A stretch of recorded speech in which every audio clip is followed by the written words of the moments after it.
Thank you, Mr. Pompeo. I do want to just say again, I appreciate you coming by and showing me the respect and deference to give me some time yesterday so we can talk in private. You're most welcome. I want to pick up on one of the themes we talked at length about, and that involves many of your past statements concerning Muslim Americans. And perhaps I just want to start with some of your language. In a speech you talked about folks who worshipped other gods and called it multiculturalism. You sort of mourn that we live in a country where that happens. Do you have any views that the Muslim faith or people who believe in worshiping quote-unquote other gods, is that just something negative in our country? No, Senator. You can look at my record. You don't have to take my word for it here today. My record is exquisite with respect to treating people of each and every faith with the dignity they deserve, to protect their right to practice their religion, or no religion for that matter, in the way that they want to. I've done that when I ran Thayer Aerospace and Century International. And Mr., my time is limited, so if I can follow up. But it's important because I've heard these critiques, and you raised it yesterday. I've worked closely with Muslim leaders, with Muslim countries. The CIA has saved countless, thousands of Muslim lives during my 15 months. This is at the core of who I am, Senator Booker, and I promise you that I will treat persons of each faith or no faith with the dignity and respect that they deserve. Your words right now are really encouraging. Words do matter. It's not just actions. In a nation of bigotry where you see too much bigotry and hatred, you and I both know words matter. So I do understand your actions and I will stipulate to the actions you just said, but I really want to get to the bottom of people who are going to be reading your past statements and give you a chance to further explain them. And I would like to go back to what we talked about, you and I, about this idea, and I'm quoting you, that a special obligation falls on Muslims in regards to terrorist attacks in our country. And you said something very dramatic, and I know you know this. You said that people who are silent are complicit in those terrorist attacks. Do you think that Muslim Americans in this country who serve in our military, who serve in the State Department, their failure to speak up, are they complicit in terrorist attacks? Senator, each and every human, not just Americans, each and every human being has an obligation to push back against this extremist use of violence from whatever faith. So you don't create a special class of people in this country based upon their religion that have a special obligation, as you said, to condemn terrorist attacks? No, Senator. Having said that, and you know I had a chance to talk about this yesterday. I'm not sure we ended up completely agreeing, but perhaps we did. I also do believe this firmly, that for certain places, for certain forms of violence, there are certain who are better positioned, folks who are more credible, more trustworthy, have a more shared experience.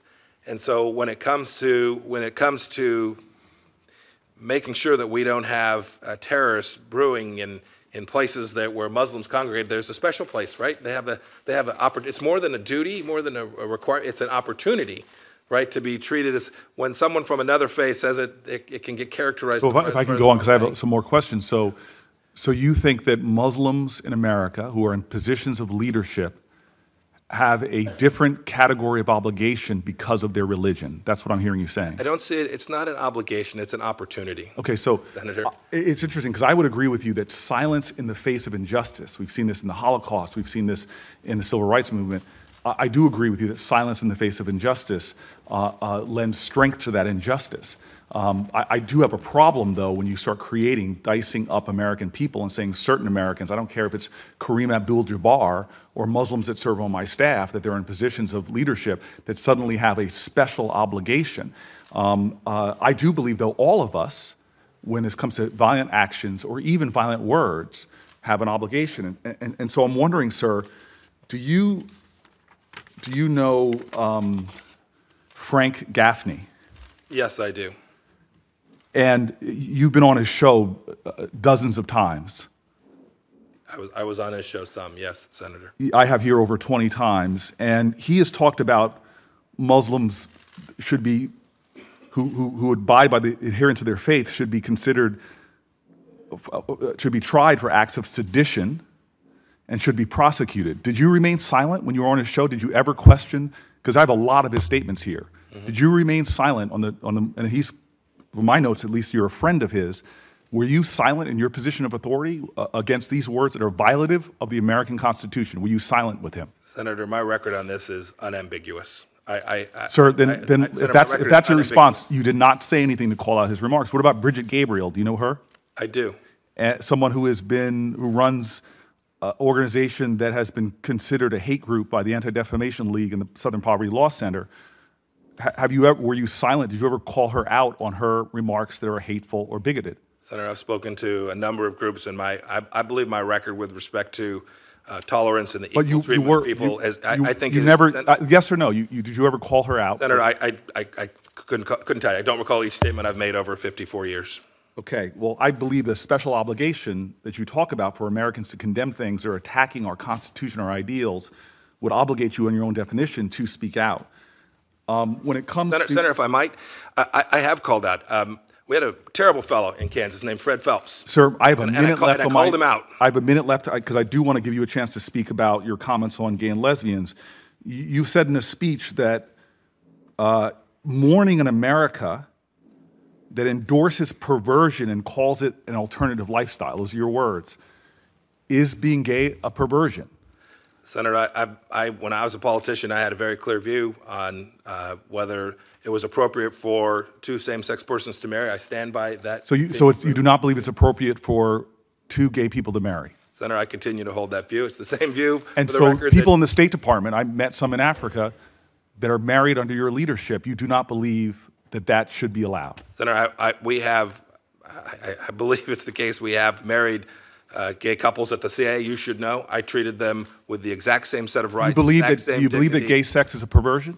Yes or no? Senator, if I can, yes or no, sir. Do you believe that gay sex is a perversion? Because that's what you said here in one of your speeches. Yes or no? Do you believe gay sex is a perversion? Senator, I'm going to give you the same answer I just gave you previously. My respect for every individual, regardless of their sexual orientation, is the same. So I will conclude by saying, if I'm confirmed, I will conclude by saying, sir, you're going to be Secretary of State of the United States at a time that we have an increase in hate speech and hate actions against Jewish Americans, Muslim Americans, Indian Americans. Hate acts are on the increase in our nation. You're going to be representing this country and their values abroad in nations where gay individuals are under untold persecution, untold violence. Your views do matter. You're going to be dealing with Muslim states and on Muslim issues. And I do not necessarily concur that you are put forward the values of our nation when you can't even, when you believe that there are people in our country that are perverse, and where you think that you create different categories of Americans and their obligations when it comes to condemning violence. So I'll have another round, but thank you.